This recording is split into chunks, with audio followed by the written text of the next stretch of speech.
Tesla delivery report for the third quarter 2021. We had a drawdown of a couple of percent in the last couple of days. We want to talk about this also. And finally, I also want to talk a little bit about the macro situation, in particular, the situation with the inflation, which has been going on for a while and is definitely on top of people's discussion.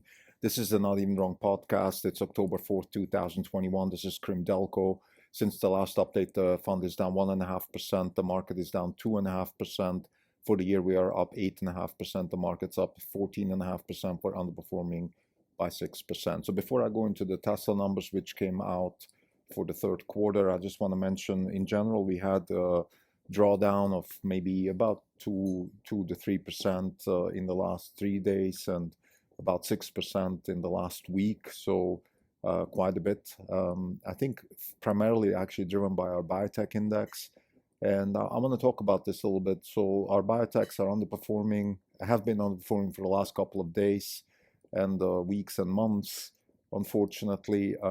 I think there's two reasons for that. One is fundamentally there hasn't been a lot of new data coming that is positive. In fact, most of the data was either inconclusive or even negative. We had some security concerns, safety concerns about CRISPR, and then we had also the inconclusive data of Editas in the eye disease space that came out last week. I think in general, on the macro side, there's also definitely a push against some of these high growth stocks, in particular stocks that are in the ARKG index of Cathie Wood. So there's pressure on that. There's also pressure on the biotechs coming from the Moderna and BioNTech situation. I think there have been expectations that the booster shots will be more conclusive, and therefore there'll be more revenue on the COVID-19 side for those companies. And I think because they're such large caps now, they are driving the biotech index either up or down. So that's one of the reasons. And I think also in general, of course, there's this ongoing conversation about the efficacy of mRNA and in general this these synthetic biosolutions for new kinds of diseases, and just all in general. I think we have a situation that puts us in a position that basically we're not sure. I mean, is this really going to happen? Is this new space really as promising as this? So all these questions are coming up. I think on our side, of course, we're very excited about it. We know that these ups and downs happen. This is a great opportunity to buy. Doesn't mean it's the bottom, but we believe that if we're right on our thesis of digitizing life sciences and that the CRISPR revolution will continue, then the combined market cap of our portfolio stocks should go from, like, let's say 30 billion right now easily to 300 billion. So we have a 10x here in the making, and this could happen in the next 6 months. It could happen in the next 10 years.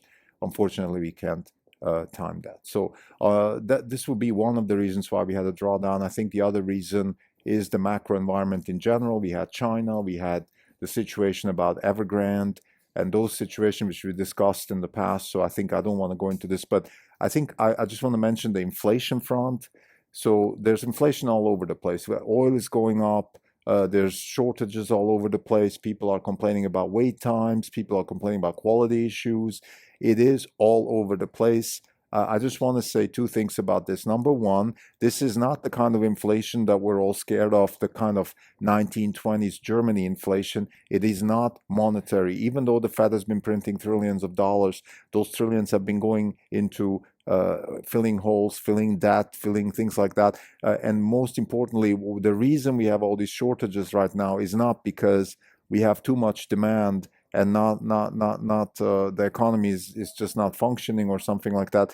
We just have this COVID-19 driven disruption of people not working. People want to work from home. They don't want to go back to work. They want to take care of their kids.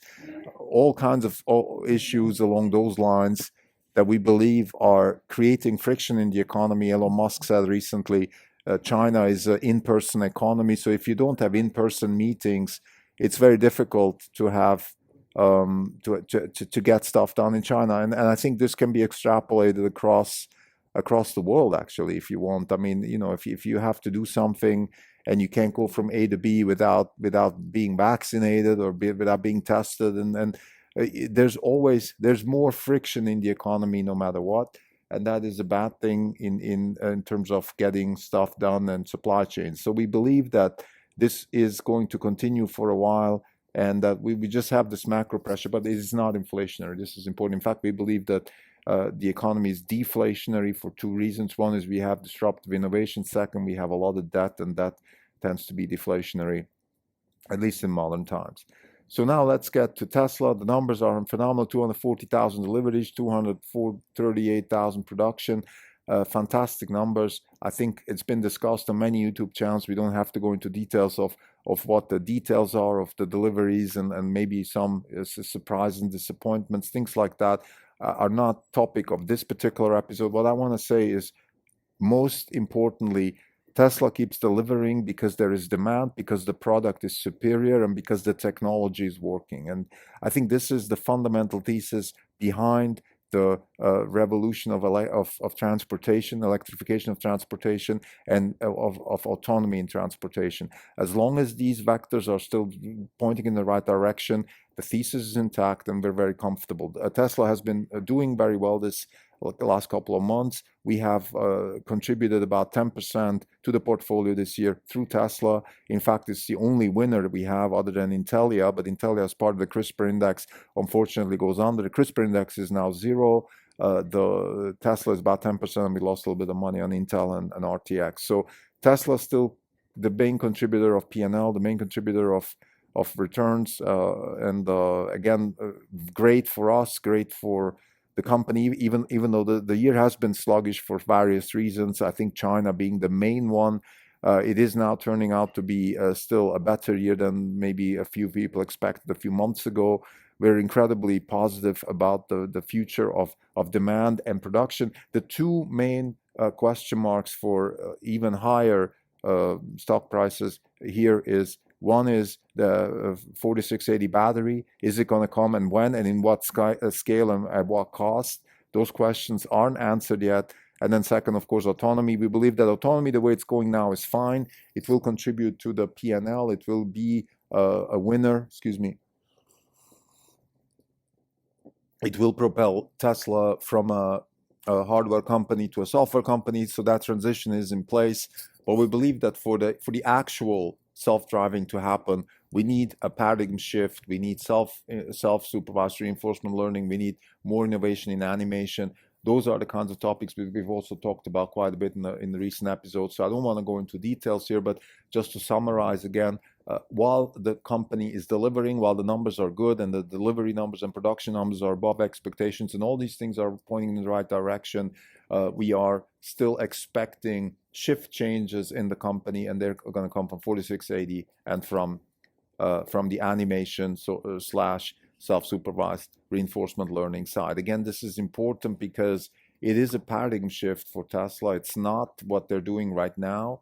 And although the company, it would be the first time that they're changing the way they're doing business, and they're changing the way they're looking at things and all that, I just want to mention that this is an important piece of development and news that we should be following, because if it doesn't happen, then we have to consider self-driving as not going to be as material as we think, and we also have to think about the potential of disruption, because we believe that animation and self-supervised reinforcement learning, in other words, self-learning as a concept of full self-driving, is going to be the winner.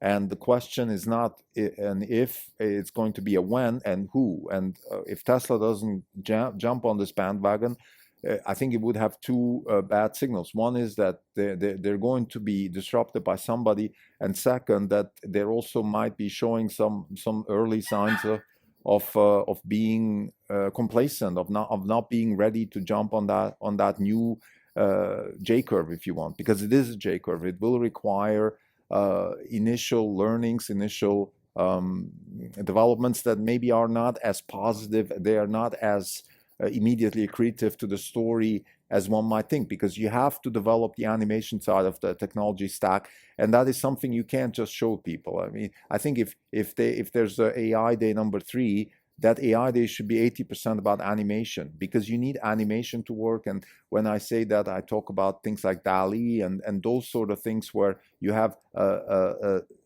deep learning based animation tech stack that allows for representation of reality in terms of AI and not in terms of explicit knowledge and hard coding. This is the key difference, because like Elon Musk said, if you want to animate reality, you can't, because nobody can actually do that, no human. But if you have a system, an AI, which can learn how to animate reality, you might get very close. And just to finish this part of the story, if you think of the proverbial icy road in Alaska, you put a picture on, and then you have a system which can then animate itself and simulate billions and billions of iterations of driving down that road with ice, with rain, there's an ice bear, and all these things that could happen. This is the kind of thing we're talking about the self-learning side of things. This is something you cannot do today. Today, we have an n equals 1 most of the time, which is most situations, most roads, most environments, most suburbs, most any kinds of environments are usually one in a time. Because even though we have millions of drivers now, I think for Tesla to have many, many iterations on the same road with slightly different environments, all these things are still not possible. And therefore, that's why we're so sluggish in self-driving. I think humans are able to learn because they have a lot of hard-coded pre-existing knowledge and all that type of stuff that we evolved over the billions of years of evolution. We don't have that on the digital side, so the digital side has to do that at scale, at speed, and that can only happen through self-supervised reinforcement learning based on animation, which is based on deep learning. So that's in a nutshell the way we see Tesla going forward. To summarize, we had drawdown of maybe 6% since the peak in the last 2 weeks, driven by the macro side, driven by also some disappointments in biotech. Tesla is doing fine. And just lastly, for the quarter, because we just finished the quarter also, so for the third quarter, we are up around 10%. So we actually were able to add another 2% to the performance of the second quarter. So for the first 3 quarters, we're up about 10%. As of today, we're up 8.5% because we had a bit of a drawdown. But still, again, amazing performance also that we were able to keep growing the fund and add to the performance of the second quarter. Thank you.